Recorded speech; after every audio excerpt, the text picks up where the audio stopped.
बस्ती जिले के थाना रुधौली पुलिस द्वारा ऑपरेशन दृष्टि के तहत सीसीटीवी कैमरा, फोटो, वीडियो के माध्यम से दुकानों, गुमटियों में चोरी करने वाले अभियुक्त को 48 घंटे के अंदर चोरी किए गए नकदी रुपए 2387, एक अदद चाकू व 2 अदद लोहे की रॉड के साथ किया गया गिरफ्तार।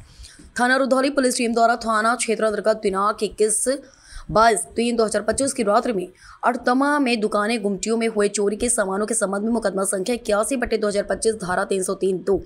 BNS पंजीकृत कर जांच एवं अन्य आवश्यक वैधानिक विवेचनात्मक कार्रवाई के क्रम में ऑपरेशन दृष्टि के तहत सीसीटीवी कैमरा, फोटो, वीडियो के माध्यम से चोरी की घटना का 48 घंटे के अंदर अनावरण करते हुए दिनांक 24/3/2025 को बस्ती सिद्धार्थनगर बॉर्डर पर आमी नदी के अंत्योदय घाट के पास से संबंधित अभियुक्त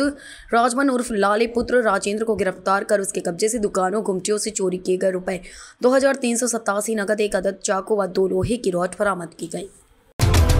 VP न्यूज, खबर सिर्फ सच की।